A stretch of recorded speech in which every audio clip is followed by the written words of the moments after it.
us from Johannesburg is Keletso Gaborone, an independent political analyst. Thank you, Keletso, for joining us here on the program. Thank you for having me. So how is South Africa interpreting Trump's G20 boycott diplomatically and politically?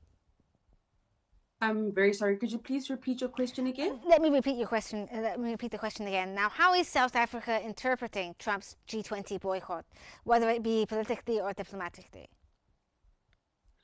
I would say that the decision by Donald Trump, or President Donald Trump rather, to boycott the G20 hosted by South Africa does not necessarily come as a surprise, considering the stance that the United States has been taking regarding the so-called white genocide that is apparently happening in South Africa. So I think that the stance for Donald Trump to boycott the G20 as surprising, not necessarily surprising, but as huge as it is, that does not necessarily come as a surprise, but is very disappointing.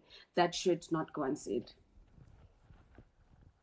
So, as you said there, this is based on the claims that there's persecution of white farmers. Why do you think these claims continue to persist despite being widely debunked? I think that is an actually very good question, right?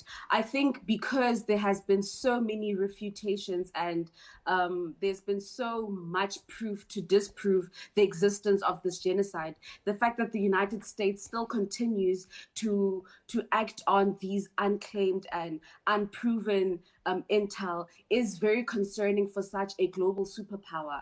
I think one would go out of the limb and say that it could possibly be as a result of the United States president to not necessarily be one person that is open to what would one say? The United States president is not necessarily one person that is necessarily known to be open to being told what to do. So I think because of this very hard-headed stance that he normally is known to take, where if he makes a decision, he needs to see it through even when he is met with different opinions and different facts. I think that one could then claim that this is just the decision of the United States to stay true to their stance, even when they have been met with other information that then disproves these claims of a white genocide in the country. So do you think that this could possibly be, as you just framed it there, that the president may possibly be doing this because he is not open to different ways or views of seeing the world? Do you think this could possibly be due to the fact that South Africa took part in the ICJ when it came to the Palestinian-Israeli issue? Absolutely. I think when you look at the scale of even the information of the white genocide, as much as it seems amplified, when you look at it on the ground, it has not necessarily been the case. So one then has to look at why would the president of the United States take such extreme measures when he has been met consistently with contradicting information of the fact that there is no white genocide happening in the country. And right now, in the political climate that we exist in today, the only other valid reason would be to counter the genocide claims in Gaza, right? Pardon? Is it basically to counter genocide, yes, South African bid? Yeah. Yes.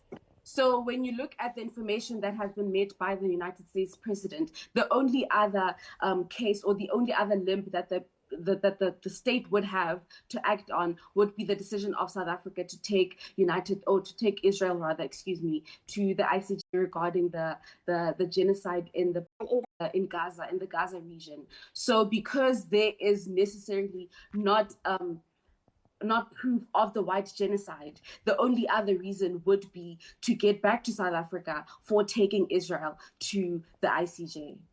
So do you think, in your point of view, this boycott is part of a broader US ideological divide over how to engage when it comes to African sovereignty?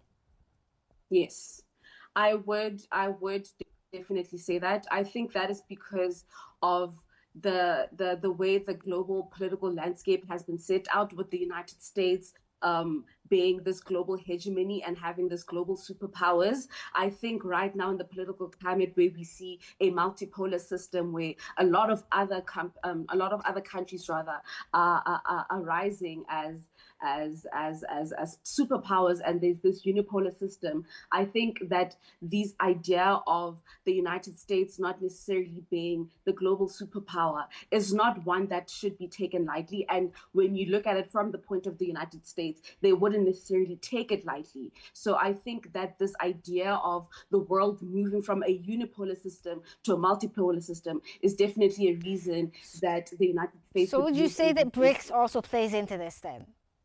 Pardon? Would you say that BRICS is also a factor in why they're doing this?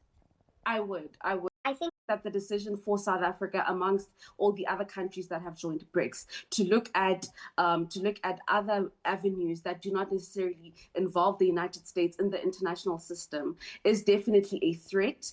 We definitely cannot speak to how the United States is feeling, but we can, from the measures that they've taken to ostracize and punish South Africa for the genocide claims that have been disproven, definitely does speak to the fact that there have been all these other avenues, such as the BRICS, to move away rather from the United States being a global superpower.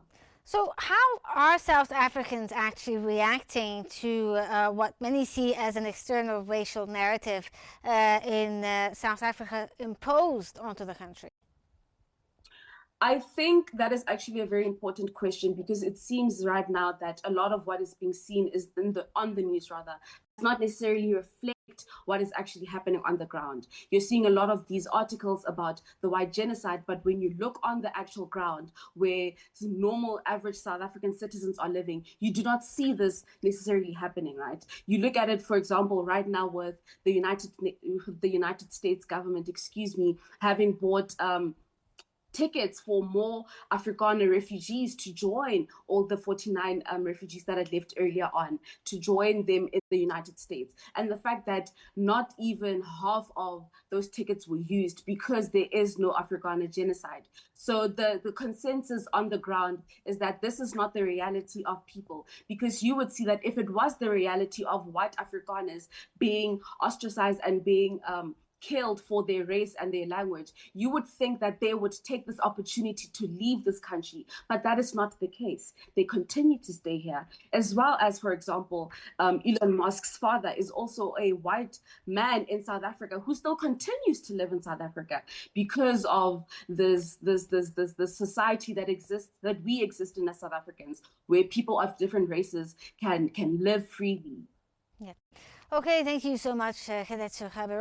Thank you for sharing your insights with us today. We appreciate your insights and perspective on what's happening in Johannesburg.